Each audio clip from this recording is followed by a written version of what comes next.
اعوذ باللہ من الشیطان الرجیم بسم اللہ الرحمن الرحیم الحمد للہ رب العالمین وصلی اللہ علی محمد وآلہ اجمعین۔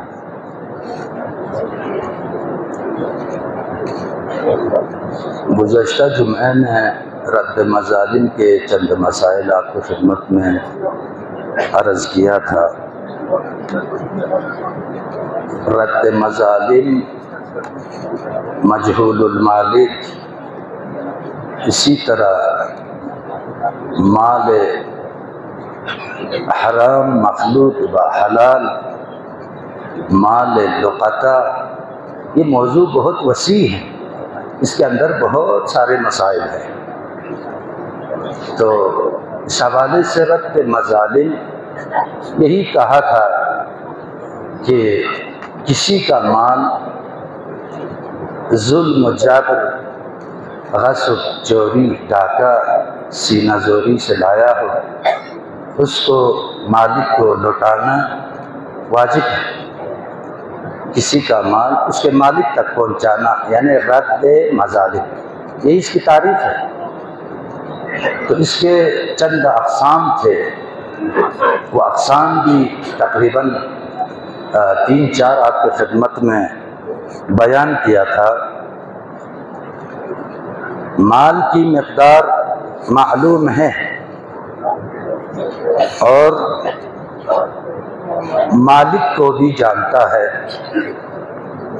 مثلا 10,000 روپیہ یہ کسی سے غصب کر کے ظلم و ستم سے لایا ہے، یہ 10,000 اس کا ہے، تو واجب ہے اسی 10,000 کو اگر ہے تو نہیں تو اس کا عوض جو ہے مالک کو لوٹانا واجب ہے۔ کوئی اور صورت نہیں ہے۔ جب مالک کا پتہ ہو اور مال کی جو مقدار ہے اس کا بھی علم ہو تو اس مال کو یا اس کے عوض کو مالک تک پہنچانا واجب ہے۔ یہاں چند سے صورت میں یا اس مال کو لوٹائیں یا مالک کو راضی کر دیں۔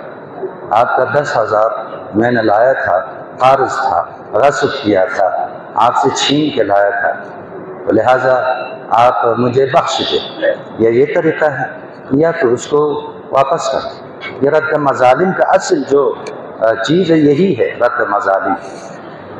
ایک جو ہے مال کی مقدار معلوم ہے، مالک کا نہیں پتہ۔ مثلا 1,00,000 روپے میرے پاس ہے، میرا نہیں ہے، دوسروں کا ہے، لیکن وہ کون ہے نہیں پتہ۔ تو اس صورت میں فرماتے ہیں کہ مالک ملنے کی امید بھی نہیں ہے، تو اس صورت میں مرجع تقلید کے اذن سے صدقہ دیا جائے اس مال کو، یہ ایک قسم ہے۔ تیسرا، مال کی مقدار معلوم نہیں لیکن مالک کو جانتا ہے۔ میرے پاس کسی کا مال ہے لیکن مال کتنا ہے نہیں پتہ، لیکن مالک کو جانتا ہے، تو اس صورت میں جتنا یقین ہے اتنا اس کو دیا جائے، اس کے بعد اس کو راضی بھی کر دے۔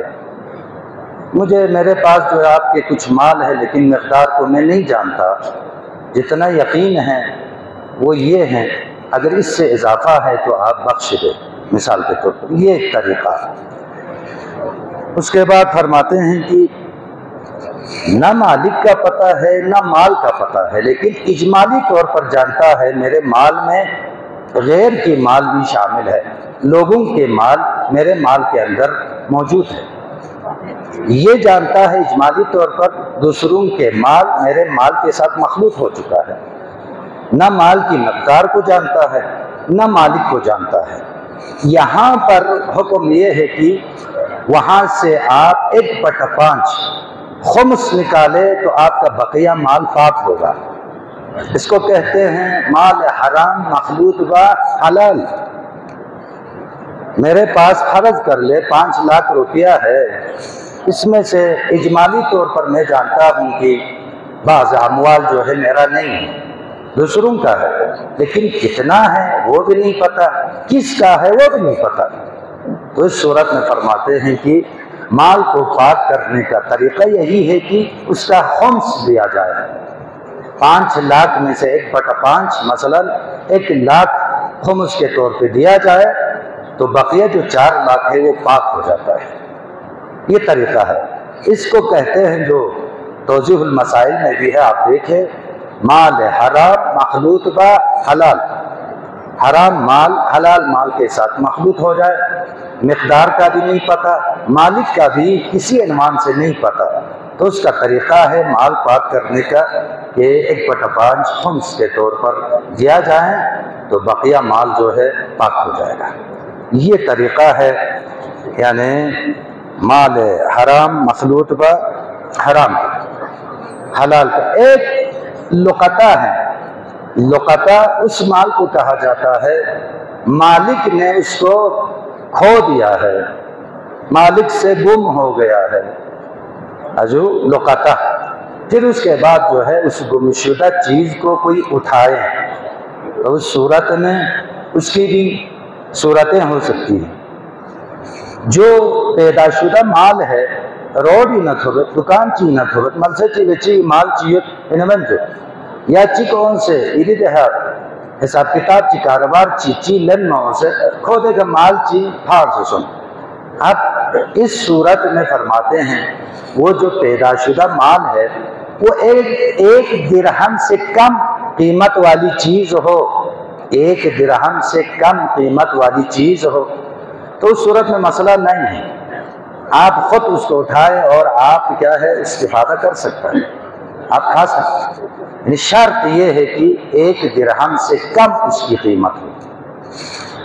اگر اس کی قیمت 1 درہم یا اس سے زیادہ والی مالیت کی چیز ہو تو پھر اس صورت میں فرماتے ہیں 1 سال تک آپ ذمہ دار ہے، اس مال کی حفاظت کر لے اور اجتماع میں اعلان کرے 1 سال۔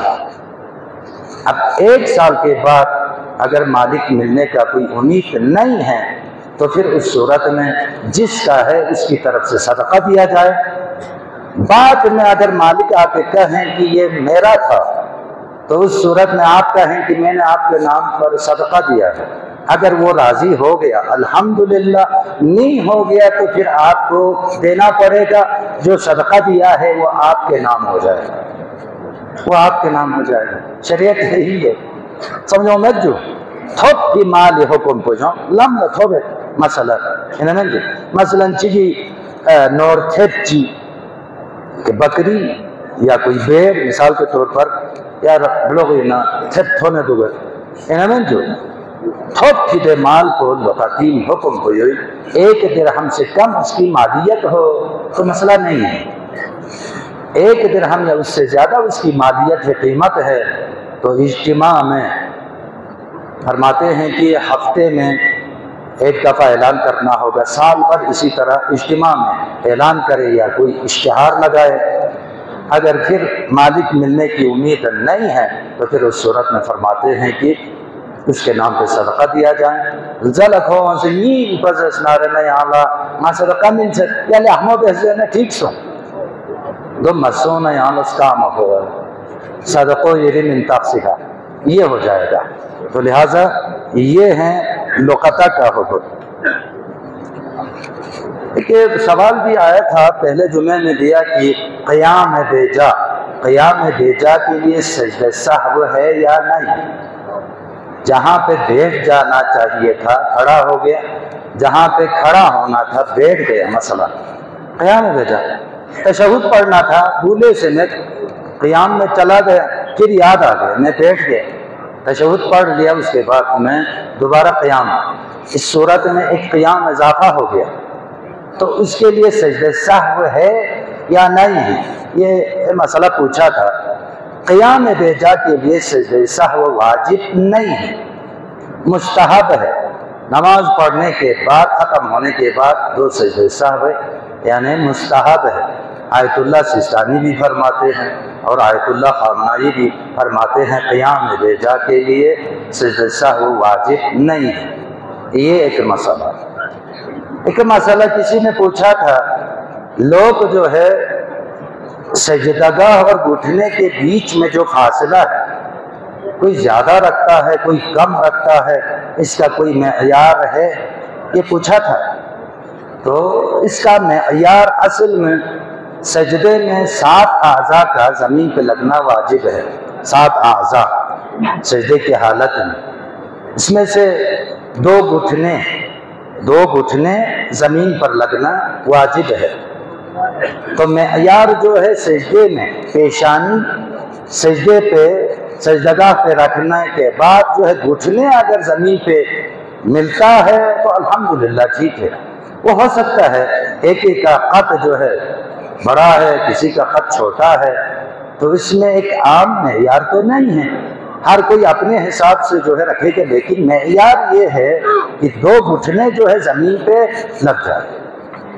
اگر زمین پہ گھٹنے نہ لگے تو پھر اس صورت میں نماز باطل ہے، سجدہ جو ہے صحیح طور پہ نہیں ہوا۔ تو لہٰذا دو گھٹنے بخمیر انٹھاق کو ضرورت مثلا سوس کو ربوزر منتا الگ الگ جدے ضرورت یہاں بخموں کو دو سے گت اوپر کو سے دولا سجدگاہ کو اچارے آپ سے تو گرنا اچارے آپ سے سجدہ دے سلحہ چارے آپ سے تو گرنا رنا۔ اسی طرح معیار وہ ہیں، البتہ نماز جماعت میں پیروں کو برابر رکھیں، پیر جو ہے ہر ایک کا برابر رکھے تاکہ صف جو ہے منظم ہو سکے، اور سجدگاہ جو ہے فرق نہیں پڑتا، کوئی آگے رکھیں کوئی نیچے رکھیں پیچھے رکھیں، اس میں نہیں ہے۔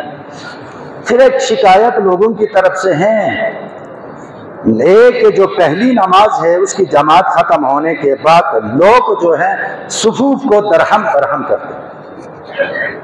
مثلا مغرب کی نماز جو ہی ختم ہو گئی، لوگ جو ہیں اٹھ کے ادھر جاتے ہیں ادھر جاتے ہیں، خدا را ایسا مت کریں، اس جو صفوف ہیں اس میں گڑبڑ مت کریں۔ تو شاید کسی نے یہ کہا ہوگا کہ مسجد کے ہر جگہ پہ اگر نماز پڑھے تو پھر اس کے لیے ثواب ملتا ہے، اس لیے کل جو ہے وہ زمین شہادت دے گی، حضور اس عنوان سے ثواب کمانے گئے۔ ثواب کمانے کے لیے آپ گناہ کما رہے ہیں، دوسرے کے کندھے پر جو ہے پیر رکھتے ہوئے اور صفوف کو توڑتے ہوئے درہم برہم کرتے، یہ نہیں ہے طریقہ۔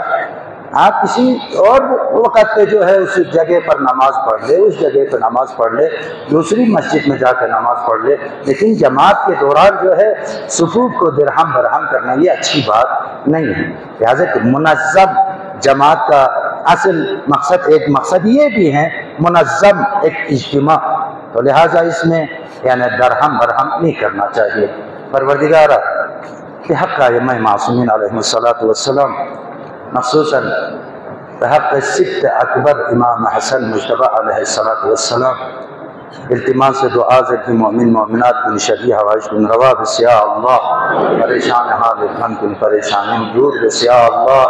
پروردگار دعا ملسل مریض مخصوصاً التماس سے دعا کی مریضوں لا بحق بیمار کربلا شفا کاملہ عاجل شذ بسیا اللہ۔ پروردگار مائدہ پیا عبادت کن تلاوت قرآن اذکار کن تسبیح کن یہ بارگاہ قابل قبول کو چکے یا اللہ برحمتک یا ارحم الراحمین۔